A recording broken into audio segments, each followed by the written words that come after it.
When a serious crime is committed and the police need all the help they can get, there's one group of people they turn to time after time: the expert witnesses.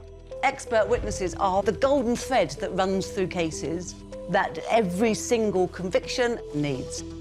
An extraordinary army of men and women with the expertise to reveal the hidden clues criminals have left behind. There are so many important pieces of evidence: paint evidence, glass, fibre evidence. They search harder and look deeper using the very latest techniques. If I can work out how old those insects are, that's going to give me the minimum time since death. This is the inside story of how science helps solve some of the UK's most complex cases. It really was becoming the last throw of the dice. Nothing's going to bring her back, but she'd had the justice that she rightly deserved. This is the story of the expert witness.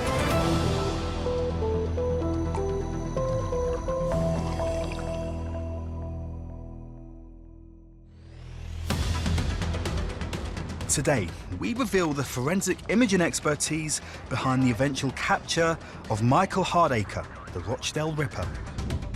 After terrorising this small mill town, with that life sentence, Rochdale could finally breathe a sigh of relief.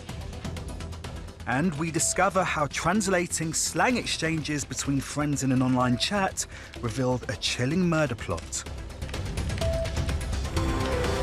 The facts of this case are just simply shocking. The police, they knew that if they were going to bring a prosecution, they had to get to the bottom of this conversation.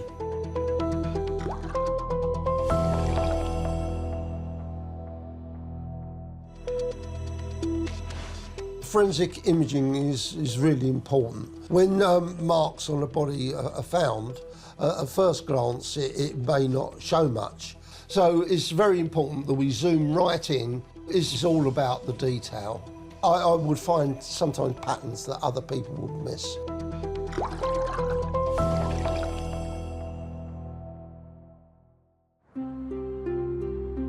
Rochdale, summer of 2000. A retired school teacher is assaulted and killed on her way home from a night out. The body of 65-year-old Eileen Jawczek was found in an alleyway just a few minutes from her home. The prosecution at Manchester Crown Court says she suffered an attack of horrifying brutality.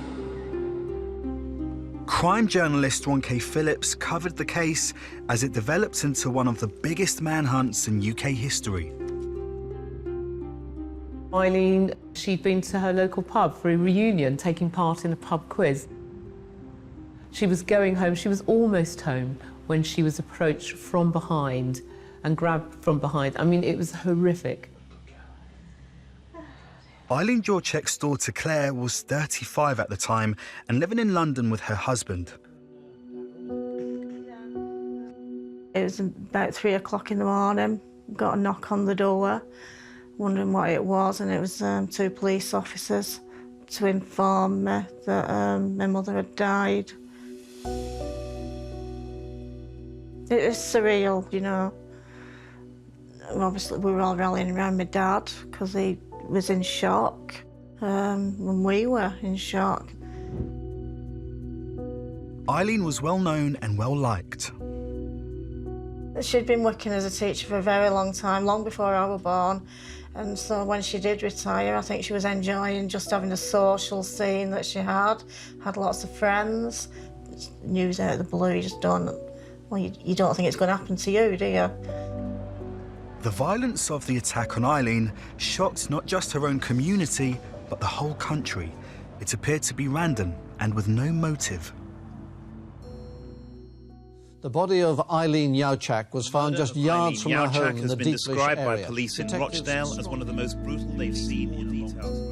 The detective who led this investigation, he actually said in his 21 years in the force, he had never seen such a level of violence. The police are trying to reassure women in Rochdale. You can't go off really on your own no more in Rochdale, it's not safe to do so. It's happening on our doorstep, so it is quite frightening. It was really becoming clear that the police had to catch this man, and they had to catch him quickly, because people in the area were beginning to become very, very frightened. The police had few leads and turned to the public for help. I mean, the police were appealing to everybody, and what they were saying to members of the public is that, look, we don't know who this is, but it could be someone you know. It could be a member of your family, a member of your community.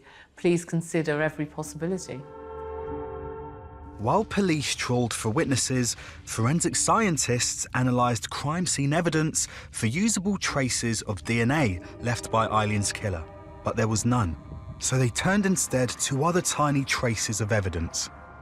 They managed to get these tiny fibres, which was perfect, but only to a certain extent, because without a garment or without a suspect, there really wasn't much else they could do at that stage. You are in limbo, you're just waiting. And I mean, the police were very good, kept us informed all the time, but I don't imagine they had too much information at the time. I just wanted to see the whole thing finished. The police had no DNA and no suspects to match the fibres to, but a dangerous person was still at large. Detectives needed a new approach and turned to forensic imaging expert Derek Tremaine.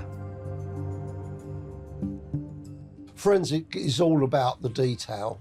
I would find sometimes patterns that other people would miss. So it's very important to look at the very fine detail and zoom right in. Derek's approach was to analyse Eileen's injuries for clues to whoever inflicted them. This is the image of Eileen Jalczak, showing the intradermal bruise to the left cheek. You can see here, there's angles running off, and then there's striations running across. This type of injury is known as intradermal bruising, and it can offer Derek a surprising record of how the injury was caused. Intradermal bruising is the most useful injury to work with because of the fine patterning it might show. The thing is, with deep bruising, the blood can track along in the lower layers, so what might be a small bruise can spread out. Whereas intradermal bruising can leave very fine detail. It's very important when you're looking at something to look at the intradermal. The shape of one bruise in particular caught Derek's eye. It is quite heavily patterned and it runs off at an angle. When I first saw this, I thought footwear mark. From a simple crime scene photograph, Derek might have discovered a piece of evidence that would ultimately save lives. If you push down on your skin and lift it, it goes white. Now, what happens when a shoe hits it on and off like that? That blood gets displaced out quickly. So you might get areas of blanching either side. If someone's alive, after a time, it will repair itself. But if someone's dead, the heart's not beating, and then it will stay there. I knew it was a footwear mark as soon as I saw it. Derek was convinced he had found the killer's footprint, but without a shoe to compare it to, there was little more detectives could do. Then, there was another attack. This time, the sexual assault of a 19-year-old woman. And this was just 1 mile away from where Eileen's body was discovered. There was enormous, enormous pressure for the police to solve this. I mean, the tension within a close-knit community like that was enormous. The police and the Rochdale community were asking if the same man could be responsible. But this time, police had an all-important clue, DNA, that identified the attacker. The forensics for those pointed to a petty burglar called Michael Hardaker. He'd only been released from prison 3 months before the attacks began, and he had a background in petty crime, burglaries, street robberies, but no sex offending. Police arrested Hardaker. They knew he had committed one attack, and his DNA also linked him to another sexual assault. Could he also be responsible for the murder of Eileen? His footwear could hold the answer. So detectives managed to get their hands on a pair of shoes which belonged to Michael Hardaker, and they sent those to Derek Tremaine for analysis. Derek's forensic imaging experience was now crucial. Could he match the bruising to the tread of Hardaker's shoe? We scanned it in on a flatbed scanner, and then I made them both the same size, and I cut away the rest of the shoe. Then I resized the weapon using the two scales. So I know if the two scales, millimetre scales, line up together, that those are then the same size. When I first received the shoes, I looked at them, and obviously, with my experience, I could pretty well see that that was going to match. But obviously, we have to make sure. With these, you can fade them in and out, so you can see how they correlate together. As soon as we overlaid it, you can see this angle and the bits between. I could see that there was a match. It was that shoe that made the mark. It was the first piece of evidence linking Hardaker to Eileen's murder. That meant detectives could now reconsider the importance of the fibres they had found. Did they also link to Hardaker? Now, Hardaker, his girlfriend had given this a fleece, and he went everywhere in this fleece. He loved it so much, apparently. When forensic experts made a comparison between the fleece and the fibres found on Eileen, they confirmed an exact match. Other evidence was found linking Hardaker to a series of attacks across the city. In September 2001, Hardaker was put on trial for the murder of Eileen Jurczak. 4 counts of rape, 4 robberies, an indecent assault, and 1 count of causing grievous bodily harm. So Derek Tremaine very cleverly was able to match the sole of that shoe that he had from Hardaker to the imprint that was found on Eileen's face, and that, combined with the fibre evidence, made a really strong case. The man who murdered a retired schoolteacher and raped a number of women in Rochdale has been jailed for life today. The jury found him guilty on all counts.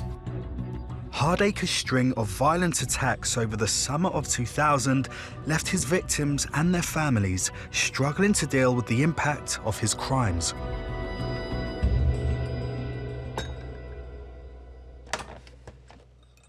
Once it started coming out what I'd done, I was horrified.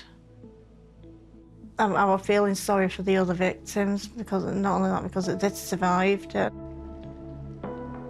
Obviously, we were pleased that they got someone, because I didn't want anyone like that walking around.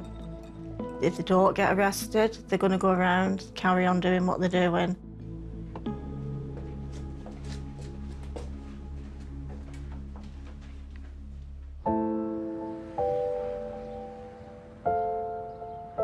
The forensic imaging was crucial in this case, because it then gave the link between Eileen and Michael Hardaker.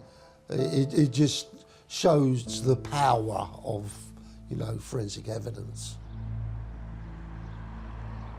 With that life sentence, Rochdale could finally breathe a sigh of relief.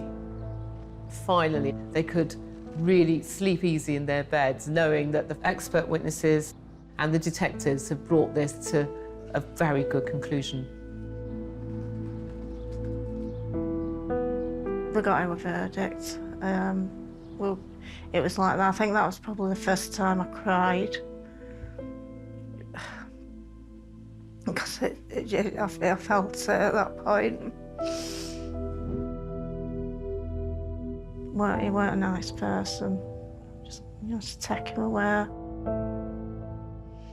But I felt relieved.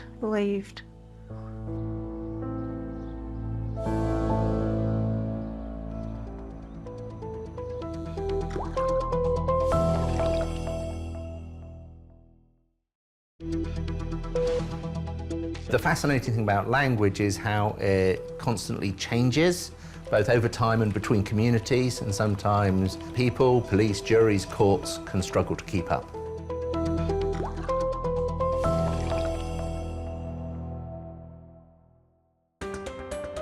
London, 2008, and a young woman 6 months pregnant is assaulted on the banks of Regent's Canal. Crime journalist Chris Summers covered the case. The facts of this case are just simply shocking, that somebody could do something so unspeakable. On the day in question, the 15-year-old girl, she was hit over the head, knocked into the water, and then her assailant tried to hold her under the water, trying to drown her. And it was only a passerby coming along and intervening and saving her that she wasn't killed.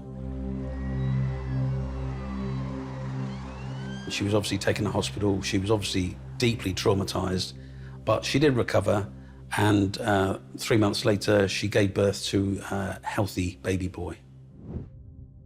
Her assailant was 19-year-old Kingsley Ogundele. He was identified by a witness who had interrupted the attack.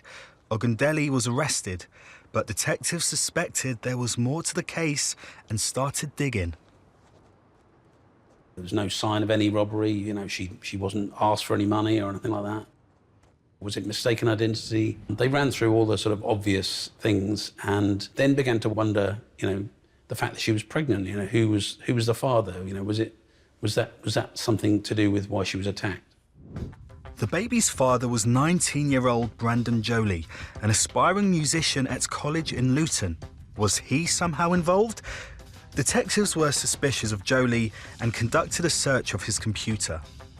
They studied it at length, and that's where they unearthed these MSN chats that he'd been having with his friend. MSN was phenomenally popular around this time. It was the Snapchat or WhatsApp of the age. There was around 330 million users worldwide. The friend Jolie was chatting to over MSN was Kingsley Ogundele.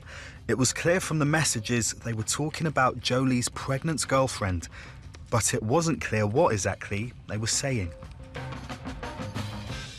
The police knew that Brandon and Kingsley were cooking something up in these MSN messages, but what was difficult for them is that it was all written in street talk, young people's slang. So the police, they knew that if they were going to bring a prosecution, they had to get to the bottom of this conversation. Detectives had a hunch they were onto something, but to understand what, they needed to understand the chat between Jolie and Ogundele. So they turned to a new and emerging field of expertise, forensic linguistics, led by expert witness Tim Grant at the University of Aston. This chat log was carried out in what we would call back then multicultural London English. It's sometimes referred to as Britain Urban English. So it picks up features from Jamaican English, but it's not, as it's sometimes characterised, as Jamaican patois. There are other features of multicultural English in there as well. Tim needed to interpret the urban English used in the MSN messages and show proof his interpretation was accurate. The conversation was quite an ordinary conversation, and they were just passing time discussing the TV show they were watching. Brandon Jolie was in Luton and Ogundele was in London, and they were chatting away, discussing this, that and the other, and then Brandon Jolie brings up this problem about his girlfriend. Brandon told Ogundele how his music career was about to take off and said he wasn't ready to be a father. He was terrified for how that was going to affect him. He was on the verge of a very promising, music career. He was working with people like Wiley and Tinchy Stryder. He was on the brink of something really big, and the pregnancy and how it would affect him, to him, it was crucial and it couldn't happen.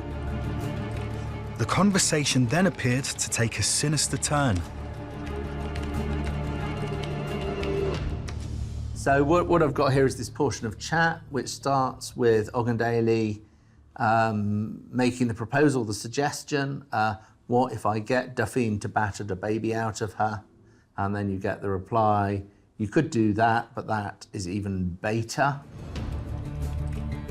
Ogundele appears to suggest killing the baby before it was born.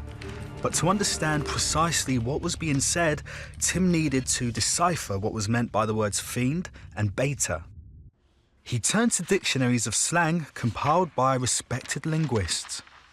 So on this page, we have the word fiend, meaning to be addicted to narcotics, and a couple of citations from 97 and 2001. So we have the word bait here, and I think the earliest citation of the word bait is from 1872, and the one that's most likely to apply in this case was an individual who's likely to get into trouble or face unwanted attention. So you can see how that extends to doing something that's bait. It's going to get you into trouble. Ogundele was suggesting he could get a drug addict or fiend to carry out the attack. Jolie's reply that would be even beta meant they would be sure to get caught. But what did Ogundele mean by his next suggestion? I'll get the fiend to duppy her den. Some aspects of slang are very, very long-standing indeed, but when you're talking about street slangs associated with new immigration, perhaps they do move faster, and multicultural London English can be a version of that. Duppy in 2008-9 was a relatively new term in multicultural London English. The regular sources hadn't used it. It's an old word in Jamaican English. There's a Bob Marley song called The Duppy Conqueror, and a duppy in Jamaican culture, folklore, is a sort of slightly undead character. It's a ghost. So if a duppy means a ghost in Jamaican English, Tim now had to work out what to duppy someone means. It's used as a noun, a duppy. The conversational turn in the chat log was to duppy someone. So the instinct is, can this term duppy, is it moving, is it transforming to be used as a verb? To turn someone into a ghost? Is it a conspiracy to murder? But that's supposition. Supposition doesn't stand up in court. Tim needed proof. So he examined the language of the musical subculture Brandon Jolie was part of, known as grime. There's techniques you can use to collect the language, depending on how easy or hard the particular terms are to decipher, and we always go back to how it's deciphered in a particular community. Forensic linguists are constantly monitoring how language is used, and they create and share databases of new words and their meanings. So I collected a data set from Grime Music Forum, which created a language database of the right community at the time. And I searched for the use of duppy as a verb. And I found this great example of this MC. And what he was doing was he was being filmed by a colleague. He was having a good night, the crowd were going wild, and he shouts off to the person filming, "Pass me a lem and I'll duppy the crowd." And as he shouted at, he mimed shooting a gun at the crowd like that. A lem is a slang term for a gun, probably a submachine gun. And it gave some evidence that to duppy might mean to shoot or to harm or to kill someone. So this was one of the pieces of evidence that to duppy could be used as a verb, and that could be used as a verb meaning to harm, to possibly kill someone.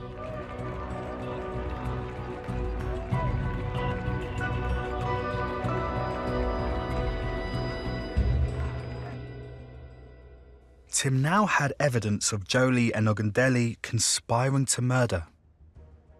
So there was an initial idea to get a drug addict, a fiend, to carry out the attack on the girl, but it was decided that was too obvious, it was bait.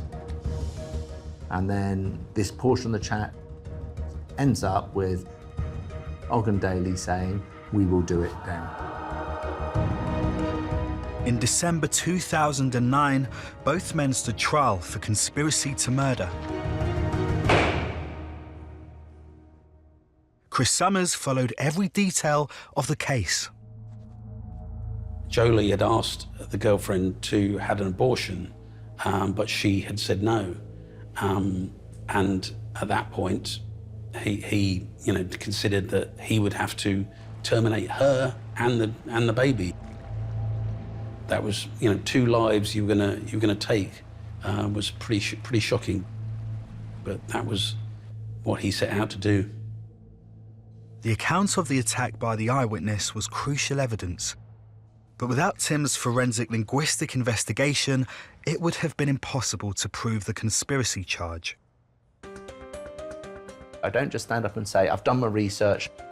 I show how the words are used in context in non-controversial text. And then you look at the text that's really important to the case, and then they can see that the same meaning is being used there. I explain to the jury that this is the word as it is used in context and allow them to draw their conclusions. Tim's evidence was groundbreaking. It was one of the first times in the UK that an expert witness provided evidence to prove the definition of slang terms. The forensic linguistics people in this case were quite crucial because they were the people who could decode the MSN chats, which were at the heart of the whole case. Brandon Jolie was found guilty of conspiracy to commit murder and sentenced to 14 years. Kingsley Ogundele, who had carried out the attack, was sentenced to 18 years. Forensic linguistics, as being admissible, has grown over the last 20 years or so in the UK and around the world. We improve the delivery of justice through the analysis of language, and that's the objective we seek.